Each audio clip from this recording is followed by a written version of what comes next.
Hi friends, this is Sarah from Crafting and Relaxing. Welcome. Thank you so much for joining me. This is the Bringing Back Basic Gray collaboration with Bourbon Creek Crafts, who is Beth here on YouTube, and also Stampin' Cat on Instagram.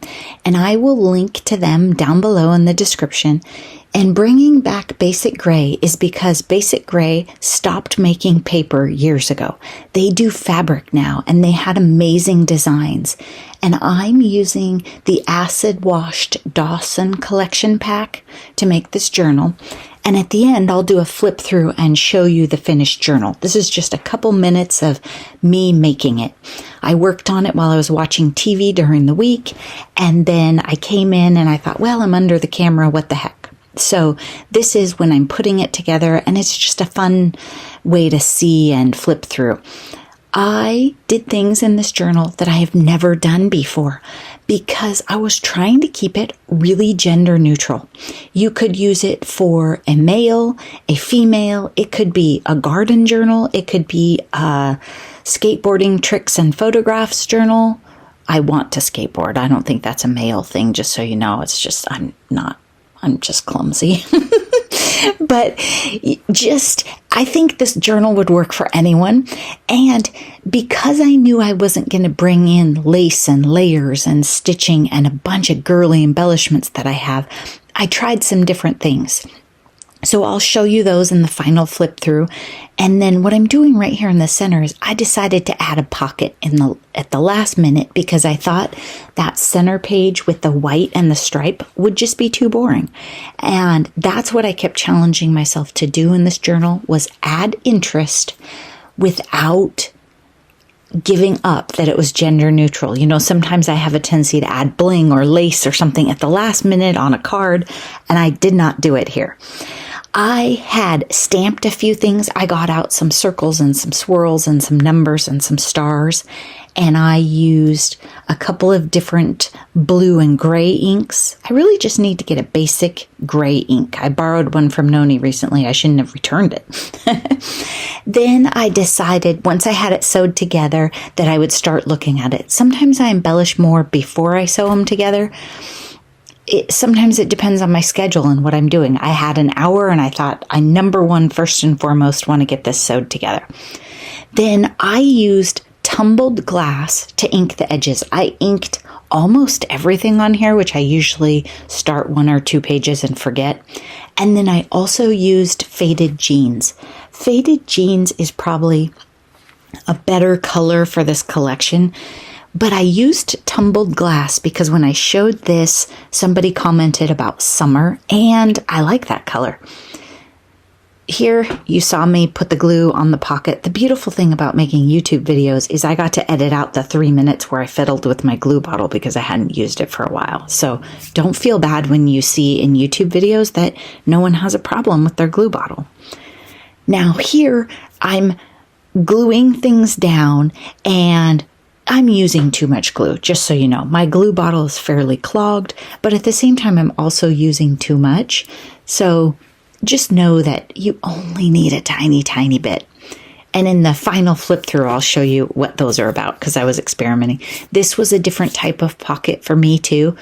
I played up the geometrics, the circles and the angles, because that's really what this paper collection was about. So I had a little more fun with that than I normally would and challenged myself to not have so many straight things and tucks. So I hope you enjoyed this little bit of process video. We can do this in tiny collabs where there's only 3 of us and we don't have to worry about the length of our videos so much. Now let's take a look at the completed journal. Here we are. This is the collection pack for the paper, so you can see the color palette that I was working with. I woke Wilson up, so he's going to be dinking around in the back. Then this is the completed journal. When they sit a little more, they get flatter and settled in. I just sewed this together today. I used 2 pieces of paper on the cover. It's a single-sided paper. So I took a yellow from the collection and connected it with a patterned paper. And I used sticky specs to do that. It is a big sheet of adhesive. You don't need it. If you don't have these, don't buy them. I thought I would love them for die cuts, and I don't, but I've decided to use them up for journal covers. The only trick is don't put sticky stuff right where you're going to sew. I've done that before and it's a mess. So I just glued the two pieces of paper together here with the sticky specks and then used a stripe of wet glue. Let it dry all the way before I sewed it together, and then sticky specks on the back too. And I did use a wet adhesive right around the edges just because I didn't trim these well enough to get all the way to the edge. Not a product I love, but I'm using up what I have. So for those of you who got excited when I did and got them, my apologies. Here we have the front cover, and then in here I have that pocket that I showed you in the video making. I had a sheet in this collection pack of tags, cut aparts, whatever you want to call them, and I used almost all of them. I inked them up. This one has embroidery floss on it. I wanted like a charcoaly gray. I did not have embroidery floss or twine in that color, so I used white. I just mixed and matched the patterns here. This is exactly how the page was, except I inked the edges. And here inked. This one I cut a little shorter in, maybe because I was making a pocket over here. Yeah, so I just shifted the page so this pocket is a little bit bigger. I don't know if that makes sense. If you watch my beginning journal making series, you can see that I've given instructions and then I just fiddle every time I make. Then this is vellum, and it is like a yellowy kind of vellum. I don't know how well that shows, but I thought it was fun to bring it into the journal because it's the right colors and it's not feminine. It's just like a ink spot mixed media type thing, no flowers. Then I took my scissors and trimmed around the dots just to add interest and emphasize that big geometric pattern. And it's fun because the other papers show through it. This one's a pocket, and I stamped on the tag, and then I used white rickrack. Is that feminine? I don't think so. If you think it is, you could take it out. I liked the geometry of it, and I thought about using pinking shears in this journal too. I just didn't really find a spot that called to me. This can go in this pocket. I might, if I was going to keep this journal, trim this a little shorter just because it's such a clean line journal. I don't know that I like that sticking out, but you never know. This is just a little tab that I added there for fun. I have a couple more of these embellishments that aren't in anywhere, so I can leave that there. These I had fun with. So this is just a piece of paper that I cut. That's not the point. I put tuck spots at the top of the page, and I inked behind them. So I played up the circles of the paper. You could do this with hearts or stars or whatever. And before I folded it down and glued it, which you saw me do in the video, I inked it.